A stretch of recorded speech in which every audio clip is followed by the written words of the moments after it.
Hello my friends, welcome back to another watercolor tutorial. We are painting another forest landscape, this time in landscape position. I have my piece of paper ready, taped around the borders for nice clean edges and to prevent buckling. So we're just gonna hop right into this. Let's see, this is inspired by Madelinekerrii. And as usual with these kinds of forest paintings, I'm going to be covering the majority of my piece of paper in a background color first. Oh my goodness, I keep hitting my head into this stand. So yes, I'm taking a green. It doesn't really matter that much what green you're taking. I'm gonna take a few different greens, mix them together. You just want a background wash because when we start painting a forest with different layers, if you just have white as your background, it really hinders your ability to create depth because it just looks like, how would I describe it? What's supposed to be a dark forest now looks like you just have one layer of trees and then there's nothing. There's just nothingness behind those trees. And that's not really the look that we are going for. So that's the reason for creating this background color. It's to make it significantly easier to paint details later on.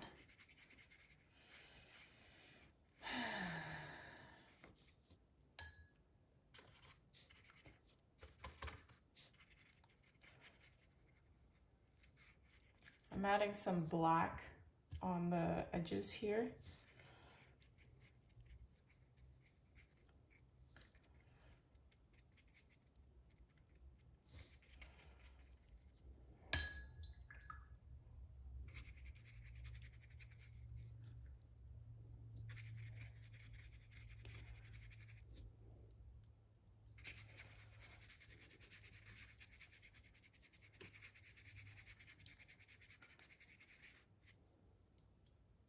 It is currently 9:30, so I'm on a roll. This is my 5th tutorial in 12 hours because I did 2 yesterday evening, and this is my 3rd one this morning.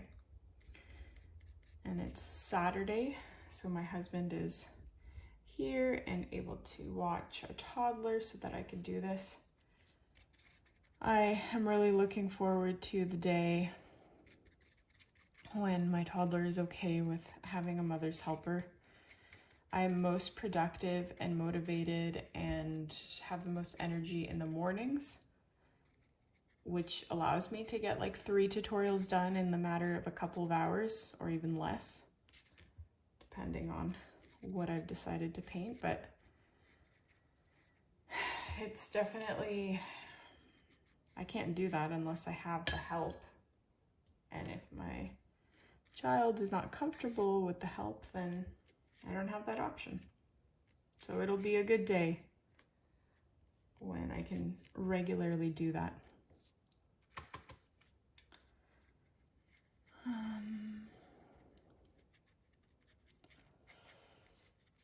It's definitely not dark enough here, which is why I'm adding more black. Like this is going to be a layered painting and there's going to be a lot of dark layers. So I do want there to be a lot of darkness, especially on this side. I might even have to do 2 layers of just this because when a painting is wet, you can't layer on the same opacity that you can when it is dry. Or at least my paints certainly can't do that. Don't have that ability. But I keep trying, because I would prefer not having to dry this and then redo it or do it a second time.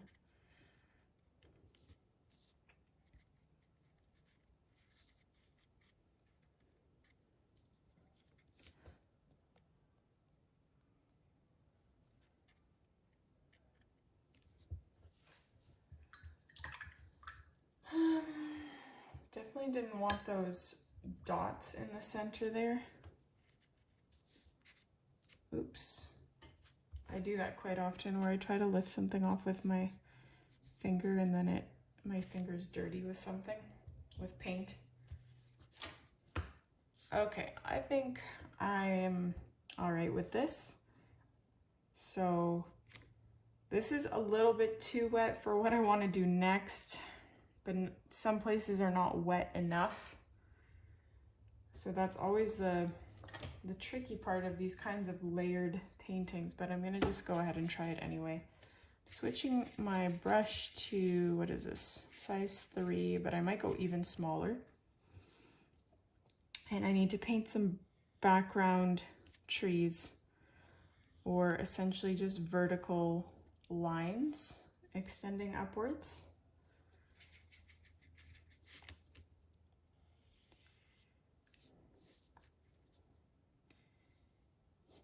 And the ones that are in this bright area have to be extra light, even lighter than that, although they'll dry to be much lighter.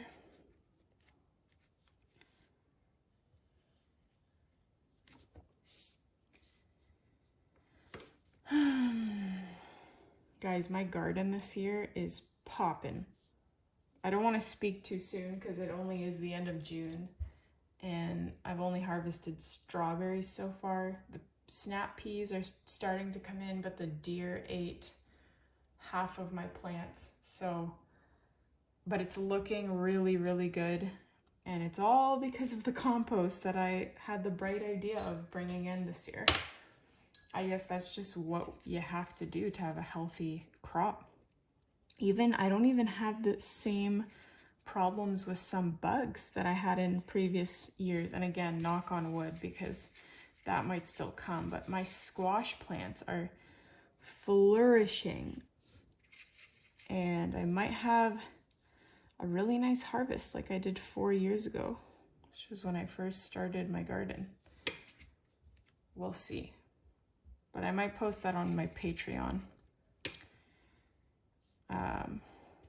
Consider joining my Patreon, my friends. If you are a long-term viewer of mine and you want to support me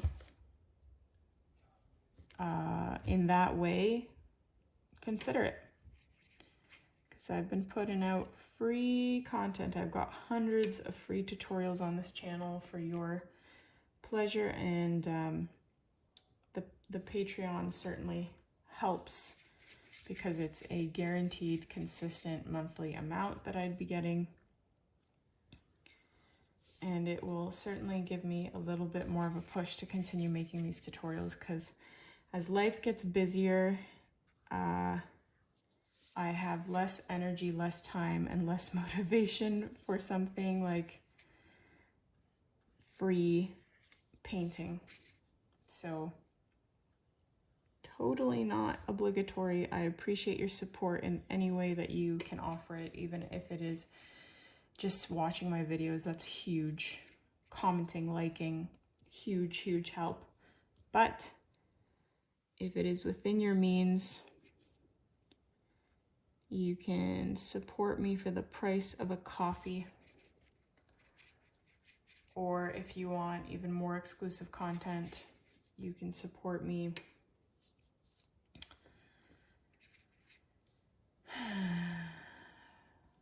for more. So here, as this painting is drying, my colors are becoming a little bit more opaque. They're not blending as much.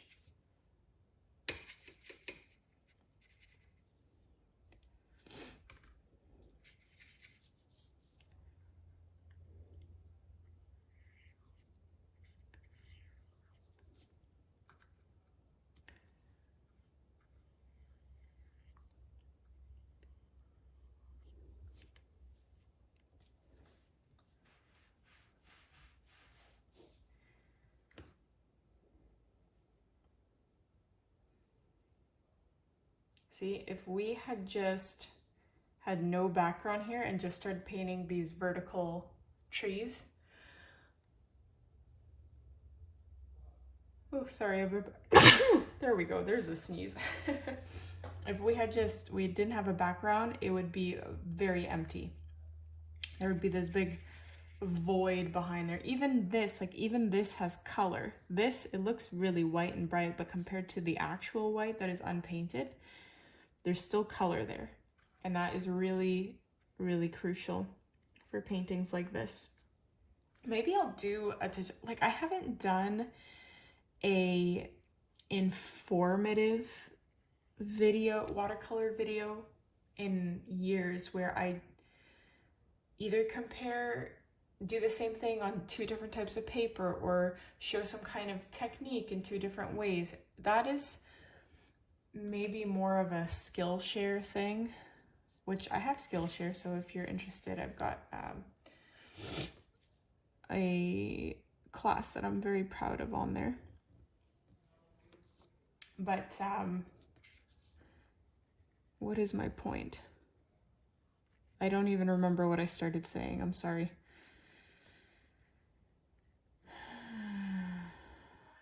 Oh, right. That maybe I should do a tutorial or a informative video where I show you like what the same painting would look like with a background and without a background. Or just to make it a little easier on myself, I can just take a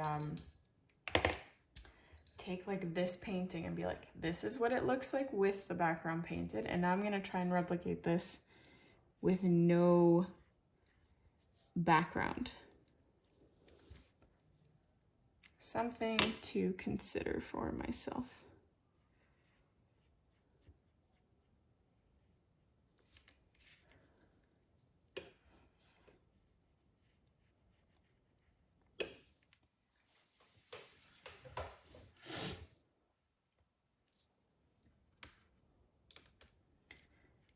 So here I'm taking brown, black, green, just a random mix of colors. I'm gonna actually just morph that into one trunk, and we are really going to start piling on the tree layers now that it's mostly dry.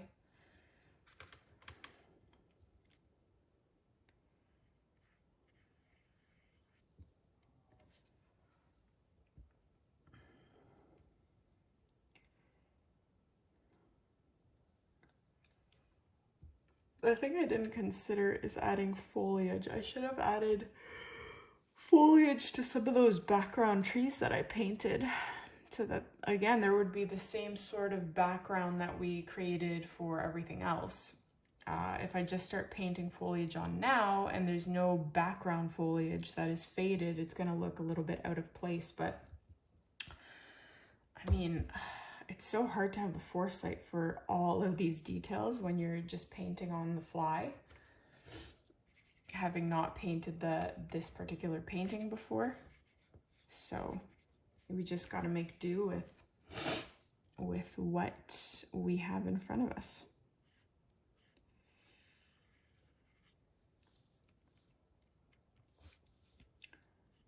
And I could also just do a little bit of, what is it called again? Stippling.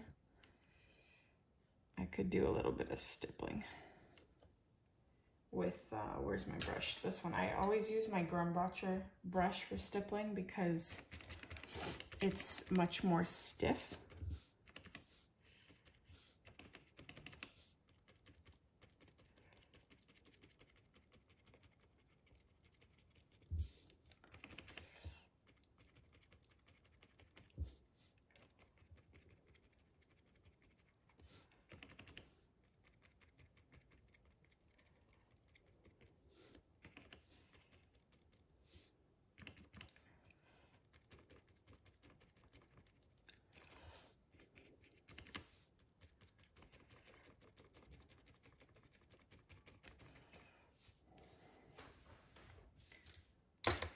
To reload that little, can you even see this? Is this on the, oh, it is, good. Because I have a lot of requests for people wanting to see my color mixing. And that hasn't been possible before because I used my palette, which is out of the shot of the camera, and I don't have a wide angle lens, so it just didn't work out. But But now that I use this random piece of plastic, which really is just a piece of garbage, it came with my palette and it's meant to be thrown out. And the reason I do that is because the new palette that I have by Grabby, it doesn't have like a palette attached to it to mix.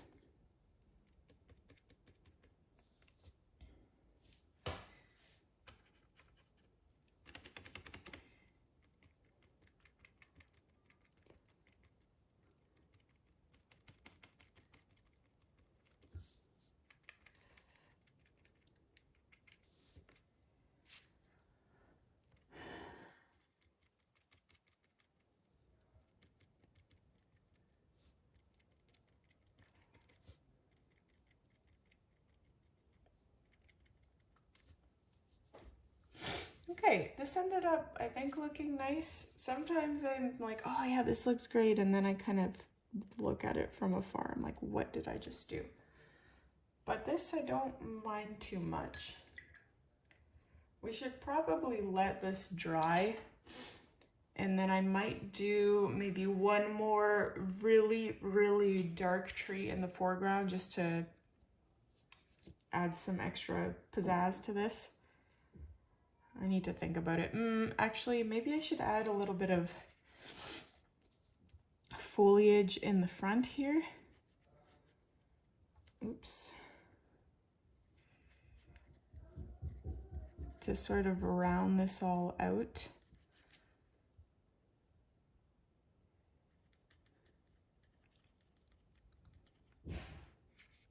Oh my.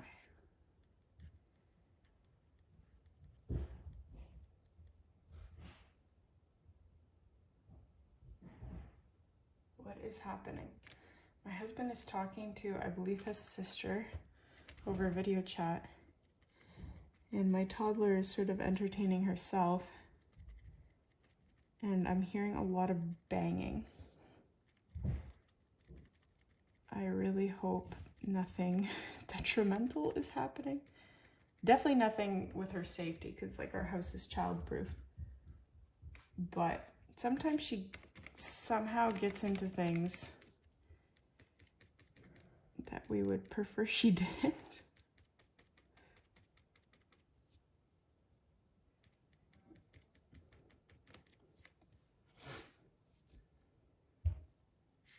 I think adding that foliage here helped to round everything, or balance everything really nicely.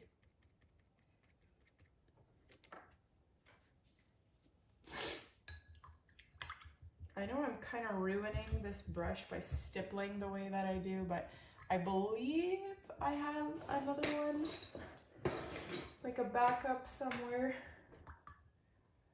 in case, like guys, I have, these are all new, I believe, other than this one here, these two, but these are all new brushes that I have not used yet. Oh, I have a new quadruple zero. That's good to know.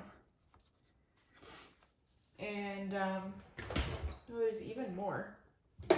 Oh my gosh, I completely, look at this. Size 8. There's no way that's a size 8. Anyway, I have a lot of brushes that I don't use. I'll eventually use them, maybe, but I don't now. And I had a point to what I was going to say, and I completely forgot. I'm just gonna have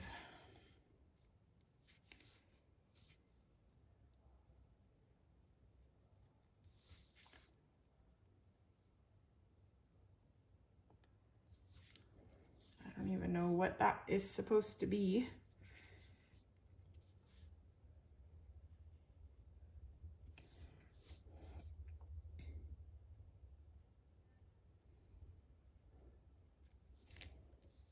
I'm just trying to add like a little bit of foreground foliage sticking out here.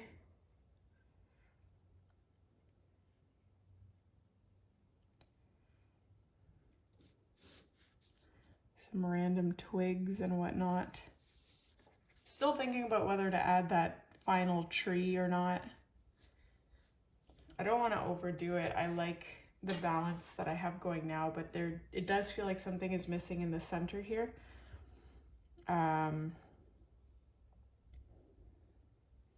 Maybe if I just add a thin foreground tree that is sort of leaning.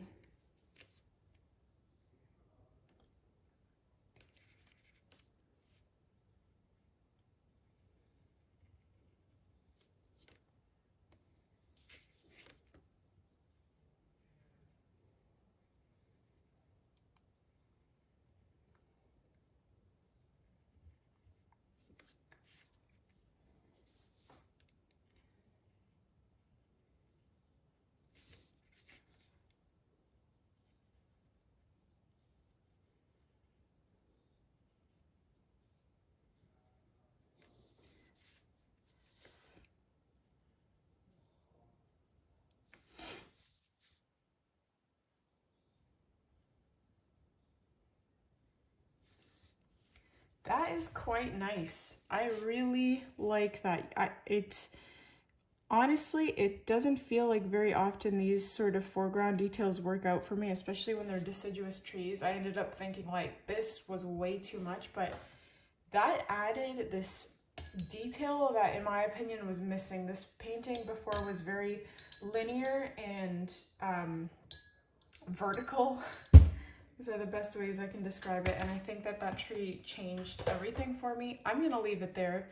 How is this only 20 minutes long? I don't know. Sometimes I wonder how I manage these things, but bless, because some of my tutorials recently have been an hour or more, not or more, but almost an hour long. So it's nice to have kind of a complicated looking painting actually take 20 minutes. So I hope you guys enjoyed this one. Please let me know what you think in the comments. Don't forget to hit like, subscribe, check out my Patreon, and I will be sure to see you in the next one.